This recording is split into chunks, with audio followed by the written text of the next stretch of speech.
कंजूस और उसका सोना। एक गांव में एक अमीर जमींदार रहता था।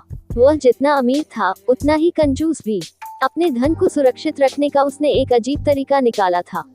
वह धन से सोना खरीदता और फिर उस सोने को गलाकर उसके गोले बनाकर अपने एक खेत में एक पेड़ के नीचे गड्ढा खोदकर डाल देता था। रोज खेत जाना और गड्ढे को खोदकर सोने के गोलों की गिनती करना उसकी दिनचर्या का हिस्सा था। इस तरह वह सुनिश्चित करता था कि उसका सोना सुरक्षित है। एक दिन एक चोर ने कंजूस आदमी को गड्ढे में से सोना निकालकर गिनते हुए देख लिया। वह छुपकर उसके जाने का इंतजार करने लगा। जैसे ही कंजूस आदमी गया, वह गड्ढे के पास पहुंचा और उसमें से सोना निकालकर भाग गया। अगले दिन जब कंजूस आदमी खेत में गड्ढे के पास पहुंचा, तो सारा सोना नदारद पाकर रोने पीटने लगा। उसके रोने की आवाज वहां से गुजरते एक राहगीर के कानों में पड़ी, तो वह रुक गया। उसने कंजूस आदमी से रोने का कारण पूछा, तो कंजूस आदमी बोला, मैं लुट गया, बर्बाद हो गया, कोई मेरा सारा सोना लेकर भाग गया, अब मैं क्या करूंगा? सोना किसने चुराया, कब चुराया? राहगीर आश्चर्य में पड़ गया।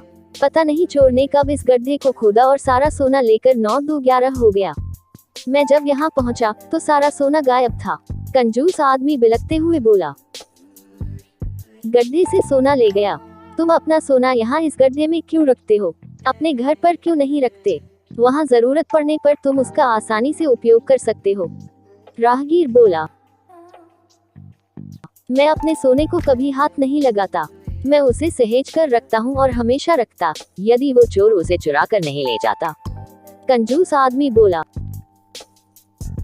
यह बात सुनकर राहगीर ने जमीन से कुछ कंकड़ उठाए और उसे उस गड्ढे में डालकर बोला, यदि ऐसी बात है तो इन कंकड़ों को गड्ढे में डालकर गड्ढे को मिट्टी ढक दो और कल्पना करो कि यही तुम्हारा सोना है, क्योंकि इनमें और तुम्हारे सोने में कोई अंतर नहीं है। ये भी किसी काम के नहीं और तुम्हारा सोना भी किसी काम का नहीं था। उस सोने का तुमने कभी कोई उपयोग ही नहीं किया, नहीं करने वाले थे। उसका होना न होना बराबर था। सीख, जिस धन का कोई उपयोग न हो उसकी कोई मूल नहीं।